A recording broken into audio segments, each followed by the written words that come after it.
now introduce Tom Robuski, who is the leader of the best workers, machinists in the United States. Here you go. Thank you, Jay. Thanks. Boy, I'll tell you, you know, they say that it takes more muscles to frown than it does to smile. In the last 2 hours, my cheek muscles are sore, I'm telling you, and I've been smiling, so it's great. It's great to be here. First of all, I do want to thank Patty Murray, Maria Cantwell, Jay Inslee, in fact, the entire delegation for the hard work that they have done on behalf of this Boeing tanker for the last 10 years. Without you, we would not be here today, and we certainly thank you for that. And there's a lot of other people that have worked hard over the 10 years as well. But, you know, you've seen that movie, Groundhog's Day, where every day you get up, you hear the same thing, and you go through and you do the, you know, they change things until they can finally get that day right. Well, I feel like this morning we all woke up and we finally got it right. Everyone came into play, the Air Force, everyone is on board. They've made the decision. Today, we're going to build the tanker here in Washington State.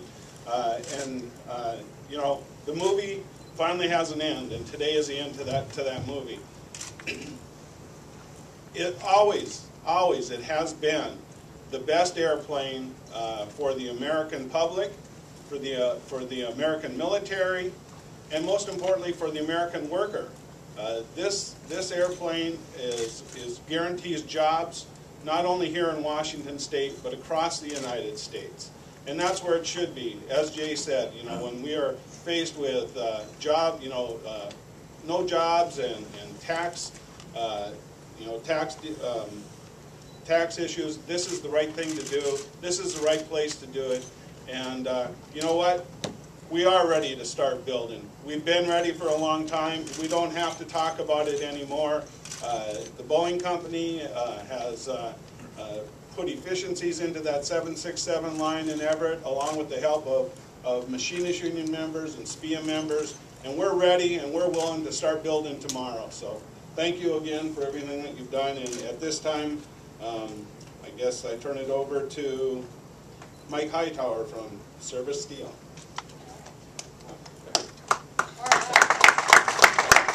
Thank you. As I said, my name is Mike Hightower. I work for a company named Service Steel Aerospace, and we are a supplier of Boeing, part of the supply chain that the senators mentioned. We are very proud that we've been supplying steel and titanium to Boeing for years, and to Boeing subcontractors. We're very excited about this to keep the jobs in the Puget Sound and in the United States. It really does mean a lot to us. We see this as giving us a 15 to 20% increase in our business over the life of this contract, and we're very excited to be seeing that. And sorry, I'm not a public speaker. And nothing against Congressman Dix, but go Cougars. And I'll introduce Tom.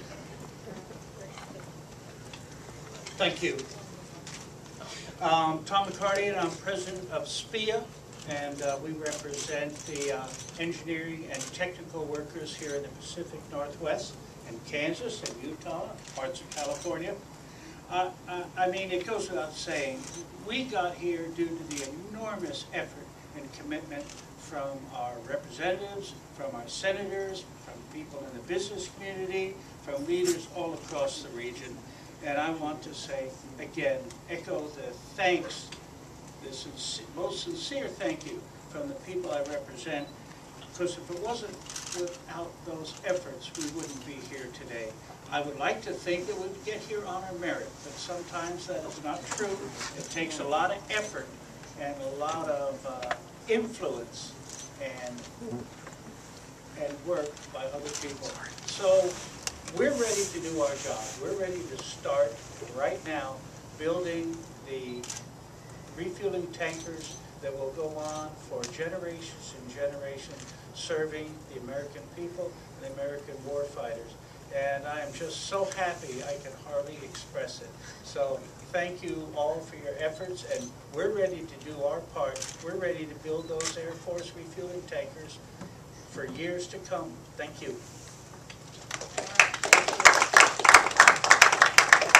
I also want to recognize Congressman Riker, who also couldn't be here today, but I know Maria and I remember when this was awarded to the wrong company a few years ago. He was there with us at the time, has been with us ever since, as well as this has been across the aisle in the Senate too, without the work of Senator Pat Robertson, Republican from Kansas, and Senator Moran from Kansas, and Todd Tiehart, and a number of other members across the country in a bipartisan way who have fought hard for this, and I want to thank all of them for their efforts.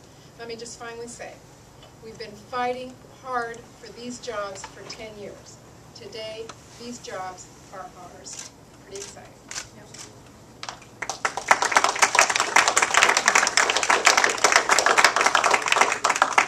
Questions?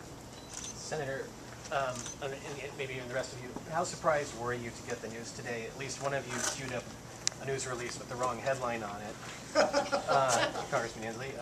But I mean, did you expect it to have the other news? Actually, Marie and I were talking before we walked out here, and both of us were rehearsing in our minds all night long what we would say if we lost this, because, you know, it's much easier to talk about winning, and I had to really think about what I would say if I lost. So absolutely, this weighed on us heavily. Why? Because we've been in these shoes for a long time, where everything has been weighted against us, where we've been fighting a company that I had to take and push the Bush administration to go to the WTO to finally get a settlement that said that yes, they did have illegal subsidies, and to have the Pentagon tell us that they would not take those subsidies into account. I mean, it has been a long, hard-fought battle. So yeah, I think that all of us steeling ourselves to having lost this because it just felt like the cards were stacked against us was real. But I think what I feel today is that because when you're an underdog, you fight hard. That really gave us the steel and the grit to keep on fighting and to make sure we did absolutely everything we could. I know Senator Cantwell has been on the phone, I think, every minute for the last 3 weeks talking to anybody and everybody, as well as all of us. And so this was something that, you know, when you're behind, you fight hard for. And it wasn't just the delegation, it was Boeing. As I think Congressman Dick said, Boeing worked really hard this time to cross the T's and dot the I's and to give the taxpayers of this country the best deal ever. And that's what we got. And I would just add to that, I think that Eads was given every possible advantage, and Boeing still won a clear and decisive victory. And so that speaks to the product, that speaks to its capacity, that speaks to the workforce here and the focus of what it can deliver. So we should feel very, very proud of that. As I said earlier, it means that aerospace manufacturing as an industrial base will be continue to be in the United States and be the world leader in it. Could I just hear what those three were, because this is important. The three things that the senators have been fighting for, we did not get in this procurement process. We were not given fairness on the subsidy issue, but we still won. We were not given fairness, frankly, on the prediction of the price of gasoline, which is going to go way up, and we have the fuel-efficient aircraft, and we still won. We did not get a fair assessment of what happens when these large competitor airplanes can't find a place to land in airports around the world because they're too big. They actually got a bonus for being a wrong-sized airplane, and yet we still won. So the point is really well taking these senators. We weren't given those fairnesses and still won. It's a good day. Can you give an estimate on the number of jobs that this will create now, and frame it in the losing scenario in your mind, if you would? If you had been having I can't go back there, I'm sorry. I will tell you this. This means 10 to 11,000 jobs in the Puget Sound region. That includes direct jobs for our Boeing machinists, as well as Boeing workers, as well as our supply chain. And I would add that there is a report that we'd be happy to get you copies of, done by a gentleman, Robert Shapiro, that says over the life of this contract, that they are predicting an economic impact of between 60 and 70,000 jobs for all the supply chain, all the secondary support to that supply chain. So it has a huge, huge economic impact. What we were all worried about, what we were all fighting for, was because we did not want to see the discontinuation of the C-17 line. Maybe Tom can talk a little bit more about that, that if somehow the tanker business didn't continue, that over a time period, we might see a fall off of that line, which would cause economic loss to the region. We think that this was the right product, and obviously the Air Force agrees with that. Yes? So, some people might hear you guys talking about all the hard work at the delegation and take that as a sign of some sort of political interference in the process rather than the Air Force just objectively picking the best plane for its needs. How would you respond to that? Absolutely. I'll tell you exactly what we're talking about. When Airbus was awarded this contract 2 years ago, we had to convince Boeing that it was worthwhile to file a protest. We can't file a protest. The company had to about the bid. When I was briefed, I know when other members were briefed, and we looked at the details of why they won this, it was clear to me that there was real problems with the way that contract was awarded. So worked very hard to work with Boeing to file a protest, and then when the GAO went through and said, yes, indeed, there was a legitimacy to that protest and threw it out and had to file it again, then we had to keep working to keep the funds available in Congress for this contract. We had to work to make sure that there was a fair competition. We had to hold the Air Force's feet to the fire to do this thing right this time.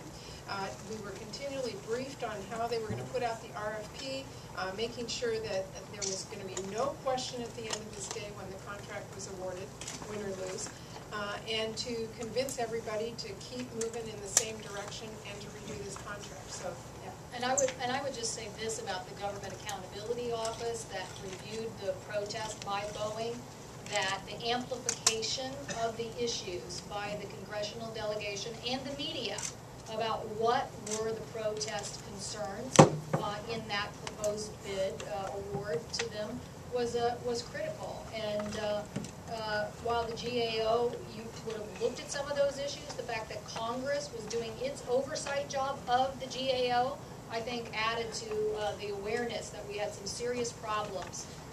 Many of us pointed out that there were 4 or 5 flaws in the original award to Airbus, and we were sustained by GAO on those points. I'll put it even more succinctly. We could have all said, oh darn, we lost a couple years ago, and we wouldn't be standing here today. We didn't do that. We chose to go out and work hard, and here we are today. The jobs are ours. Throughout the last couple of years, we heard so much talk about how it was going to be an uphill battle and it looked so bad. And Congressman Dix talked about this. Like, was that just to keep people fighting, or did you really think that we didn't? Look, you don't win something after 10 years easily. And I have always been convinced that we have the best plane for the Air Force if we have a fair competition. What worried me and kept me up nights wasn't whether or not Boeing could build this plane at the best price if we had a fair chance. What kept me up at night was the Pentagon saying they would not take into account the illegal subsidies, allowing Airbus to have a lower price, which at the end of the day would have been the competition. Clearly, Boeing worked very hard to come to the table with a contract that met the needs of Boeing and the Air Force and the taxpayers, and to that I tip my hat.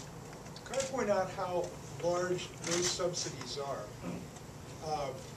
These subsidies can be attributable to the 330 airframe at about $25 million a copy. That's 14% of the approximately 14% of the purchase price per airplane. This is a gigantic subsidy that the Boeing workers had to overcome, and they did so. Now, our senators in the Senate, Norm and I and Rick and others, we worked on an amendment to try to make sure that subsidy was taken into account. But we didn't get that through to law. Nonetheless, Boeing won. Now, I guess this shows that Boeing workers are good enough to win a 100-yard race when you give the other guy a 14-yard head start. And I think that's a really great thing to say about the Boeing families and the management in this case. Yes, but we want to stop unfair subsidies. Okay? We do. Yes.